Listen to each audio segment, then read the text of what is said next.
People are afraid of hip replacements, naturally. But modern hip replacements allow people to return to normal life, normal function. I want to show you how we achieve that. Welcome to the Matilda International Hospital operating theatres. We have a number of bearing materials, metal, ceramic, and ceramicized metal, and ceramic and polyethylene acetabular components. In particular, this combination of an oxidized zirconium, that is a metal with a layer of ceramic on the top, femoral head, together with a cross-linked polyethylene socket component. This is the best performing cementless total hip replacement in the National Joint Register for England and Wales, and this bearing combination is the best performing in the Australian Joint Registry. What does that mean? These hips are lasting, they're not failing, and we genuinely hope that they will last for life. But what about function? Obviously, every patient wants their hip replacement to last for life, but they also want it to work properly. So how do we get these to work properly? Well, we try to reproduce the patient's normal anatomy. So, for example, we have two different types of femoral stem. This Smith & Nephew polar stem is the standard stem that we use for the vast majority of patients. It works extremely well. But for patients whose hips did not form normally, mostly young women, this Zimmer-Wagner cone stem allows us to position it in any position we want. And of course, we want to put it in the correct position for the patient, which is a different position from her original bone.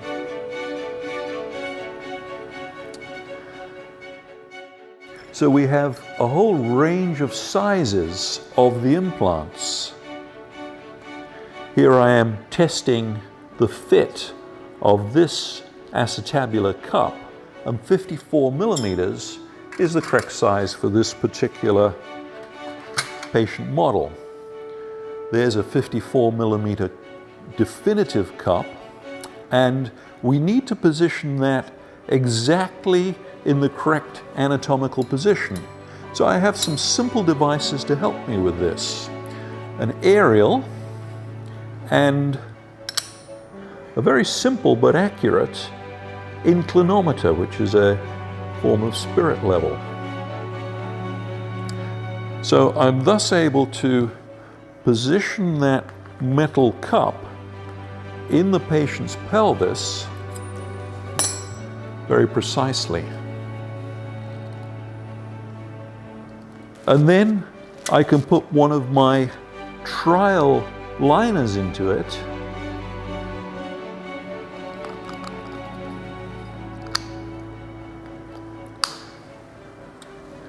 And that's the pelvic side ready for testing.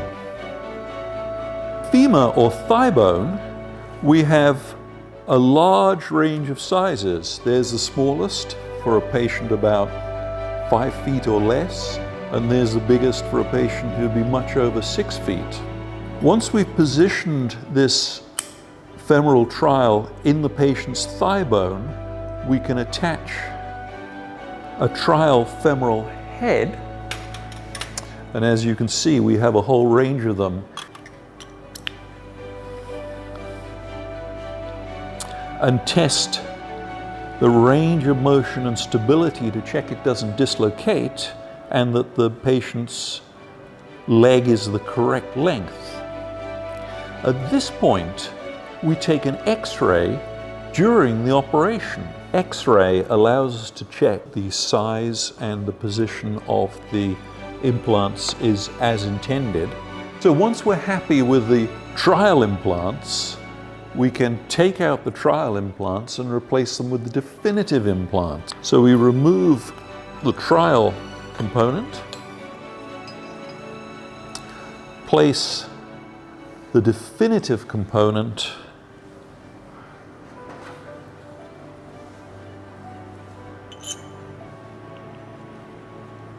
recheck the range of motion and stability, and the total hip replacement is in place.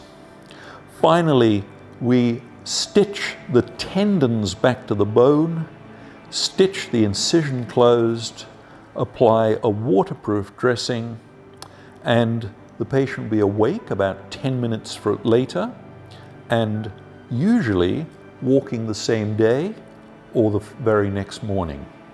So there it is.